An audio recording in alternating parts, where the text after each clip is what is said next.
검찰의 대장동 항소 포기 결정에 결정적 계기가 드러났습니다. 바로 이진수 법무차관과 노만석 검찰총장 대행의 전화 통화였습니다. 이 차관은 전화로 노 대행에게 어떤 말을 했을까요? 화면 함께 보시죠. 신중하게 해라. 수사 지휘권 압박까지 한 것 아니냐라는 의문이 남습니다. 이진수 차관이 정성호 장관에게 수사 지휘권 발동을 요청할 수 있다는 점을 언급했다. 그래서 항소를 포기할 수밖에 없었다라고 노만석 검찰총장 대행이 지금 이야기를 한 겁니다. 지난 10일에 노 대행이 대검 소속의 과장들과의 어떤 비공개 면담 자리에서 이런 입장, 이런 이야기를 밝힌 겁니다. 이진수 차관이 전화 통화를 했고, 이진수 차관과 함께 전화 통화를 했고, 그때 수사 지휘권 발동도 요청할 수 있다는 점을 언급해서 결국 아무리 검찰이 항소를 강행한다 한들 검사 수사 지휘권이 발동이 되면 그것 또한 취소가 될 수 있으니 결국 항소를 포기할 수밖에 없었다라는 이야기를 대검 내에 있는 과장들에게 설명을 해준 겁니다.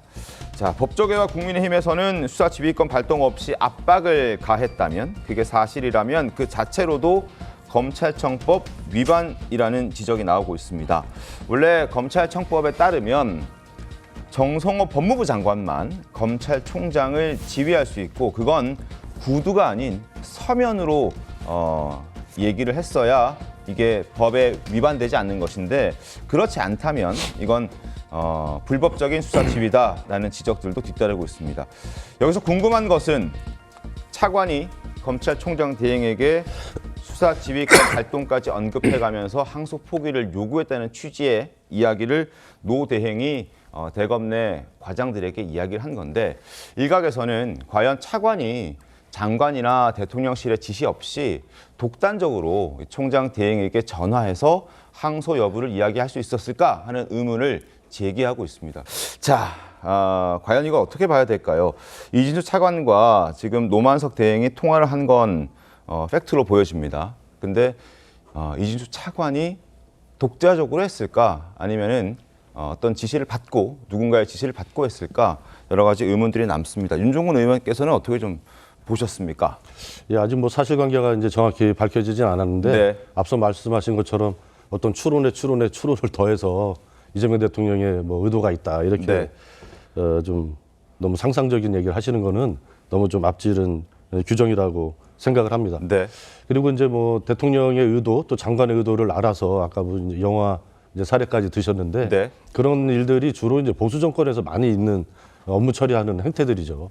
제가 봤을 때는 적어도 이제 민주정부에서는 네. 차관이 이런 문제들에 대해서 독단적인 게 아니라 독자적으로 판단할 수 있는 권한과 능력을 가지고 있다고 생각을 합니다. 이제 어젠가 그 법무부 장관, 네. 정책부 장관도 어디 언론에 나와서 네. 얘기를 했던 것 같은데, 정상적인 업무 협의 과정이었다 이렇게 얘기를 했고, 이 사건뿐만 아니라 최근에 카카오가 특정 업체를 말씀드리긴 좀 그렇지만 이 사건과 관련해서도 잘못된 어떤 그 형량 뭐 이런 것과 관련해서 의견 조율을 하고 의견을 전달했다.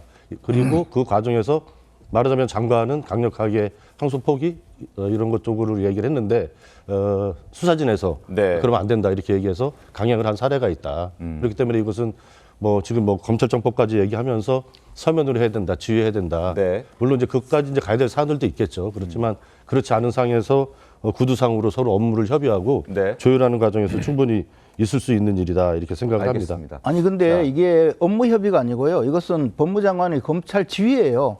검찰청법 제8조에 나와 있는 법무장관의 지휘 감독권에 의해서 구체적 사건을 지휘하려면 법무장관이 검찰총장을 지휘해야 되고, 그것은 이미 과거에도 그런 네. 사례가 있기 때문에, 과거에 강정구 교수 불구속 지휘를 한 천정배 법무장관의 사례라든가 몇 건의 사례가 있어요. 네. 그렇게 하면 검찰총장이 그 지휘를 받지만 사퇴를 했거든요. 그리고 그때는 반드시 문서로 지휘를 했었고, 그런 상황인데 지금 말씀하신 대로 우리 윤종근 의원님 말씀하신 대로 업무 협의를 통해서 사건에 개입을 했다면 그 자체가 불법 행위예요. 알겠습니다. 검찰총장의 지휘권에 대한 불법 행위를 한 것을 스스로 자인하시는 거거든요. 네. 그러면 직권남용죄의 그 사실을 자인한 거예요. 아니, 그 지금 차관도 그 항소 법적인 포기를- 문제를 법적인 문제를 무슨 저 얼렁뚱땅 넘어가시려고 하면 그 자체가 지금 잘못된 이야기를 알겠습니다. 하시는 건데 네. 그 항소 포기를 요구했다라고 명확하게 차관도 얘기하지 않았지 않습니까?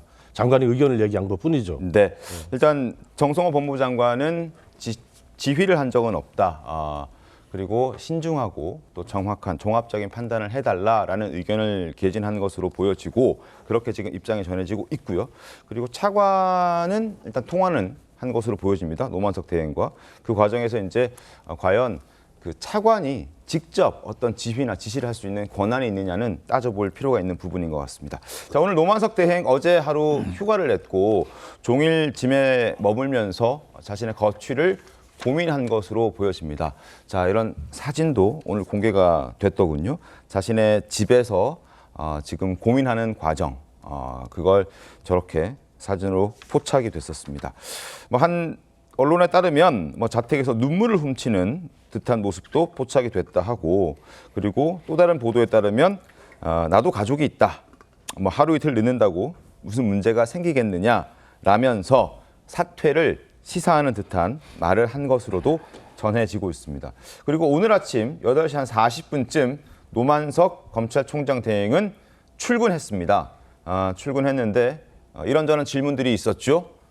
용퇴 요구가 나오고 있는데 입장이 있으실까요? 라는 질문도 있었고, 이진수 차관으로부터 수사 지휘권 언급을 들으셨습니까? 라는 질문도 있었는데 여기에 대해서는 아무 말 하지 않고 질문에 답하지 않고 이렇게 지금 들어가는 모습 저희가 영상으로 보여드리고 있습니다.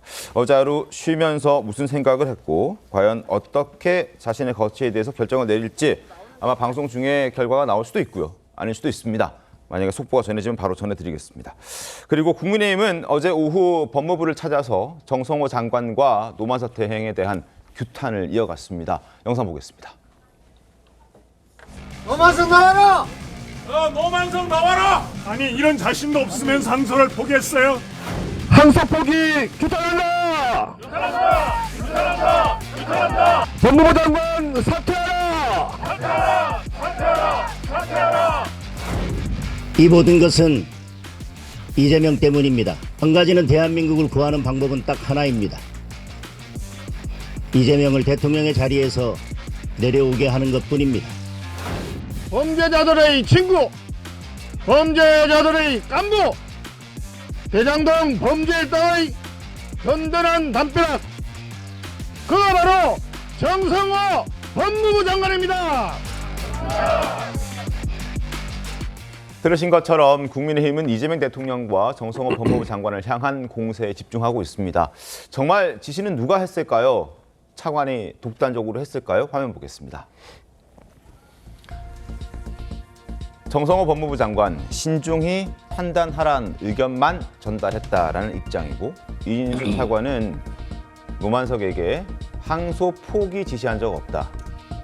그리고 노만석 검찰총장 직무대행은 이 차관이 선택지를 제시했는데 사실상 항소 포기를 요구하는 내용만 있었다라는 입장입니다. 이진수 차관이 직접 알아서 노만석 총장 직무대행에게 전화해서 의견을 냈을까? 아니면 누군가의 지시를 받았을까? 일단 국민의힘에서는 지시를 받았을 것이다. 그렇게 보고 있다라는 입장들이 나오고 있습니다.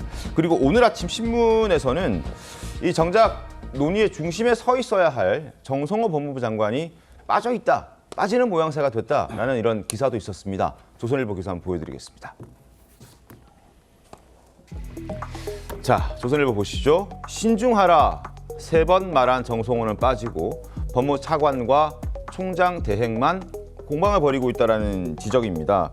책임 떠넘기기 아니냐라는 비판의 목소리도 나오고 있습니다.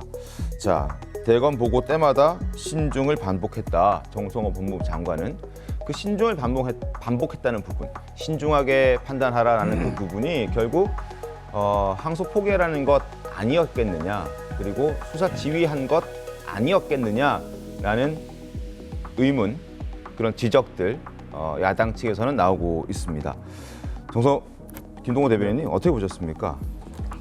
네, 우리 좀 솔직해질 필요가 있겠습니다. 지금 노만석 대행 또 이진수 법무부 차관이 저걸 최종 결정을 할 리가 있겠습니까? 그거는 정말 하늘이 알고 땅을 속이는 일이죠. 네. 반드시 위에 윗선이 있는 거는 이거는 뭐 곧 밝혀질 것입니다. 그 윗선이 바로 지금 정성호 법무부 장관이냐 아니면 대통령실의 그 권좌를 누리고 있는 누구냐라는 것만 좀 남아 있다고 생각을 하는데요. 참 이 노만석 대행은 좀 비겁합니다. 저렇게 집에서 눈물을 흘리는 모습이 포착이 됐다고 하는데 저 정도면은 결기 있게 행동을 해야죠.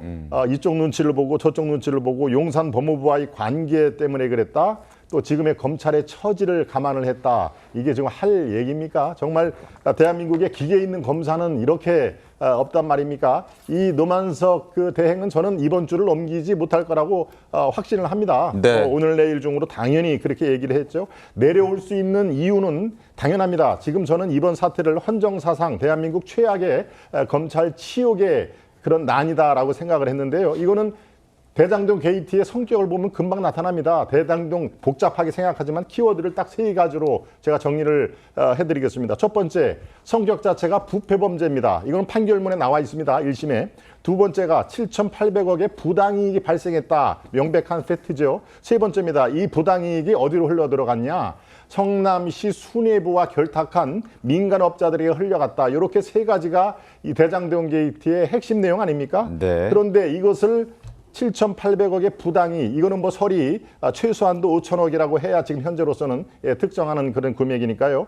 과연 누가 항소 포기를 지시해서 불특정 다수의 대한민국 주머니 국민들의 주머니를 털었느냐 아니겠습니까? 지금 상황에서 뒤에 숨었다고 하지만 법무부 장관 정성호 장관도 노대행 이상으로 비겁한 행동을 보이고 있습니다. 이분이 아마 3선인가 4선 정치인 출신이죠. 바로 수사지휘권을 행사를 하면 나중에 문제가 되겠다. 그리고 불명예스럽게 된다라는 것을 너무나 잘 알고 있기 때문에 수사지휘권을 행사를 안 하고 본인은 뒤로 빠지는 모임새가 된 것입니다. 수사지휘권 해가지고 천정배 장관, 추미애, 박범계 지금까지 역사상 3명의 법무부 장관이 수사지휘권을 했는데 모두 다 불명예로 지금 우리가 이렇게 기억을 하고 있지 않습니까? 그러니까 수사지휘권을 발동을 하면 서면지휘로 깨끗하게 끝날 일이지만 본인은 그 나중에 후폭풍이라든가 이런 걸 감당하기가 싫다라고 해서 조연을 노대행으로 세운 것이죠. 그 중간에 또 제2의 조연이 이준수 차관이고요. 네. 주연이 바로 장관이냐, 정성호 장관이냐, 아니면 대통령실의 그 누구냐라는 것만 지금 파악이 돼 있는데요. 네. 저는 이게 이 이재명 정권의 초기 개혁 동력이라는 것에 상당한 풍선처럼 지금 바람이 빠지고 있는 계기다. 이렇게 저는 확신을 하고 있습니다. 알겠습니다. 서울중앙지검의 한 간부의 목소리도 저희가 보여드리겠습니다. 지금 검찰과 지금 법무부가 서로 책임을 미루는 듯한 모습을 보여주고 있는데 이것이야말로 항소 포기가 잘못됐다는 그 방증이다라고 중앙지검의 한 간부는 이야기를 하고 있습니다. 법무부 대검지휘부가 서로 책임을 미루고 있는 걸 보면 항소 포기 결정이 얼마나 잘못된 결정이었는지를 알 수 있다. 누가 어떤 지시를 내렸는지 밝혀내야 한다라는 입장도 나오고 있습니다. 정성호 법무부 장관은 자신은 아무것도 하지 않았다는 취지의 입장을 밝힌 바가 있죠. 정성호 법무부 장관 목소리 한번 들어보도록 하겠습니다. 장관이랑 차관의 반대 때문에 항소 포기가 이루어졌다. 이런 지적이 나오고 있거든요. 수사팀은 뭐 그게 추측 아니겠습니까? 그게? 수사팀에 있어서는 저는 상당히 그런 말씀을 하신 분들의 저희가 좀 의심스럽습니다. 제가 법무부 장관 취임한 이래 사건과 관련해서 노만석 검찰총장 대행과 통화한 적은 단 한 번도 없습니다. 대통령실도 어제 첫 입장을 냈습니다. 우상호 정무수석 목소리 한번 들어보시죠. 자기가 유죄를 입증하려고 하다 무죄가 나왔으면 먼저 반성부터 해야 되는 거 아니에요? 그 검사관 입장에서 항의하기 전에 1심에서 무죄 받은 거에 대해서 먼저 반성해야 되는 거 아니에요? 이 남욱이라는 사람, 김만배, 유동규라는 사람은 이재명 대통령이 지난번 22년도에 대통령에 낙선되도록 기여한 사람들이에요. 우리가 그 사람들에게 도움이 될 만한 정치 기획을 왜 합니까? 이 재판에 왜 개입을 해요? 이 이슈가 커질수록 정권에 부담이 된다는 사실을 제가 왜 모르겠습니까? 정무수석인데. 근데 대통령실도 그럴 리가 없다. 왜 우리가 굳이 대장동 일당들의 편의를 봐주는 어떤 정치적 계산을 했겠느냐. 그게 무슨 아니다. 아니냐라는 입장입니다. 이동학 네. 위원님 어떻게 보셨습니까? 아까 장동혁 대표의 말을 보니까 네. 이재명 이 대통령을 끌어내려야 된다 이런 말이 있습니다. 그러니까 결과는 이미 정해져 있는 거예요.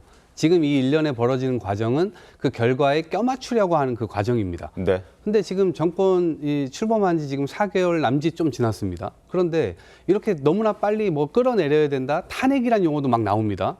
그러니까 이거는 굉장히 사실 심사숙고해서 실제로 국민들에게 소구할 수 있는 정도의 내용까지 끌어올려가지고 해도 될까 말까입니다. 네. 그리고 사실은 탄핵이나 대통령을 끌어들이는 문제, 끌어내리는 문제에 있어서는 국민들의 여러 가지 뭐 하여튼 감정이 복잡할 겁니다. 왜냐하면 대통령이 본인들의 손으로 뽑았는데 네. 이걸 자꾸 끌어내리는 정치권의 이런 행태들에 대해서는 옳게 보지 못할 거예요. 그리고 박근혜 전 대통령이나 아니면 윤석열 전 대통령 마찬가지로 국민들의 손에 의해서 했는데 본인들이 엄청난 잘못을 저질러가지고 이렇게 했으면 불행한 역사를 계속 써서는 안 된다 이런 생각 기본적으로 하고 있을 겁니다. 그런데 뭔가 뭐 엄청난 사건들이 쌓이지도 않았는데 미리부터 지금 정권 초기부터 이런 얘기를 한단 말입니다. 그러니까 이런 건들을 그런 곳에 활용하기 위한 정치적 술수다 이렇게 이제 보고 있고 이것은 마치 약간 진실 게임 양상으로 벌어지고 있는데 노만석 검찰총장이 저는 대행을 하고 있습니다만 오늘 나왔으니까 네. 입장 정리를 해가지고 빠르게 정리를 해줘야 된다. 왜냐하면 지금 정성호 법무장관도 자기가 나름대로 얘기했다는 거 없고 그러니까 법무차관도 본인은 밝히고 있습니다. 안 했다고. 이런 그런저런 저간의 사정들이 지금 벌어지고 있는데 본인은 어제 휴가 내고 아무 말도 안 하니까 마치 이제 뭐 이제 설왕설래가 막 연기가 피워지면서 실제 그런 것처럼 마치 지시가 실제 있었던 것을 전제로 우리들이 막 토론을 하고 있단 말입니다. 그러니까 이 자체가 저는 너무 지금 나가 있는 상태라고 보고 그런 점에서 노만석 검찰총장이 빠르게 이런 부분들에 대해서 좀 정리를 하는 것이 필요하다라는 생각이 들고 물론 이것을 결정하는 과정에서는 대검과 중앙지검과 함께 상의했기 때문에 본인은 이것에 대한 결정을 내렸다. 근데 고심이 있었다라고 이제 얘기를 했는데 국민들 앞에서 본인이 자연인으로 돌아가고 싶다. 뭐 기자와의 통화에서 그렇게 얘기를 했다고도 하고요. 이제 그런 식의 유약한 발언을 하는 것은 전 검찰총장 비록 대행을 하고 있음에도 불구하고 이렇게 고위공직자가 약한 모습을 보이는 것은 저는 대단히 부적절하다 이렇게 생각합니다. 알겠습니다.